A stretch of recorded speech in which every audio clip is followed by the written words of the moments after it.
Hey guys, it's Jade back with another video. And before I get into today's video, I just wanted to apologize for the break that I took last week. I had a lot going on, like I was traveling from spring break and getting back into the groove of school. And yeah, I didn't really have time to record very many videos, but we're gonna get back into the groove of things and keep making some videos. So, today's video is going to be another cryptid video, as you probably have guessed from the whole setup. And today's cryptid is from Connecticut, and it is called, well, I guess they are called the Melon Heads. I was reviewing the story a little bit, and it's very interesting and kind of weird, so yeah, hope you guys enjoy this one. So yeah, I don't have anything else to say. So without further ado, let's get right into the video.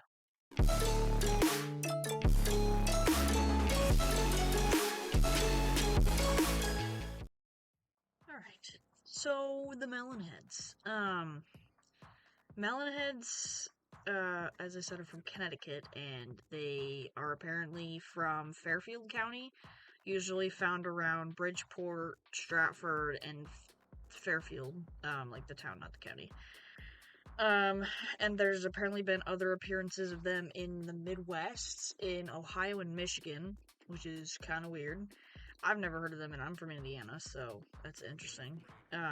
They are described as small and frail, and they have long, like, really skinny appendages, and they have crooked, gnarly teeth, and their most notable feature is their bald, bulbous heads that are way out of proportion from their bodies. And they apparently avoid people like the plague. Like, they do not like people at all. Some people also say that they are well organized, civilized, and quite wealthy, but they still prefer to be in their own society and away from everybody else. So they apparently live around the area of Velvet Street, and also, I guess, is also known as Dracula Drive by the locals. There are numerous accounts of local people driving down this street, which is apparently a really creepy street, and it ends in a dirt road. And people have encountered many, like, mysterious large-headed people that, and I quote, scared the bejesus out of them.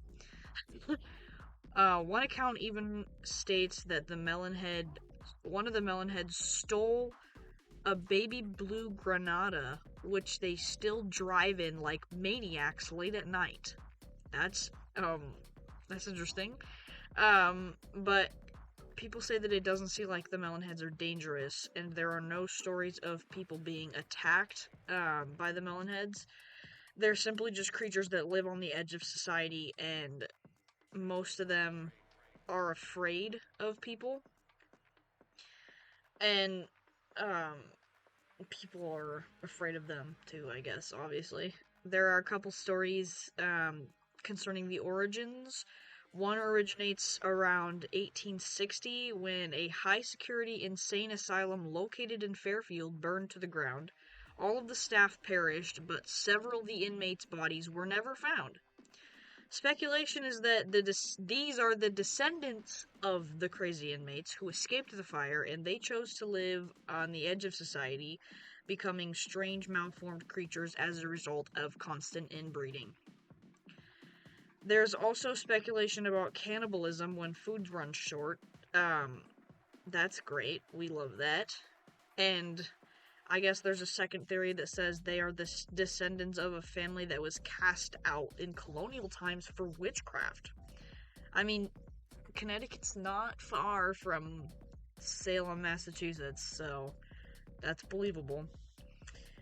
So rather than settle in another town, they just decided to remove themselves from society, and again, they inbred, which made them mutate into oddly shaped beings. Whatever they are, they're actually very well known, despite their attempts at remaining invisible to society.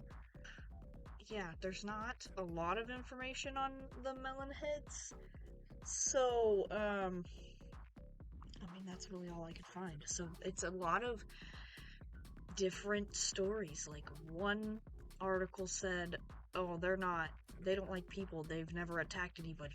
But another one said they bite, they eat people, they're known for cannibalism. So I don't know.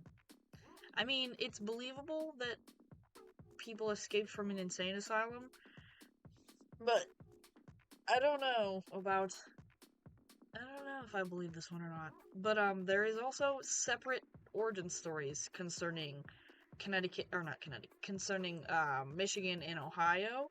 So if you guys want to hear those stories, then leave a like. Well, let's see, what's a reasonable amount of likes for this channel? Because I only have like 300 subscribers as of right now. We'll say 15 likes. We'll say 10 likes. 10 likes, and I will do a part 2 to this video, explaining the stories that come from Michigan and Ohio, because I was reading some of them and they are quite different. Quite different. There's a lot of murder. And less stay away from society. So, this was a super short video, but if you guys enjoyed, leave that like so that we can hear the other stories.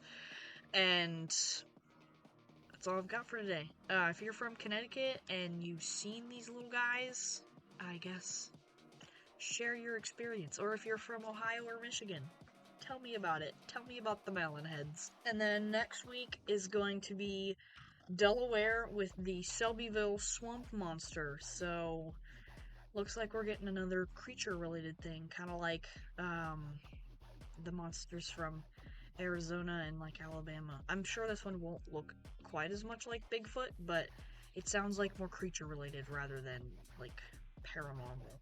So, yeah, stay tuned, and I'll catch you next week. Take care.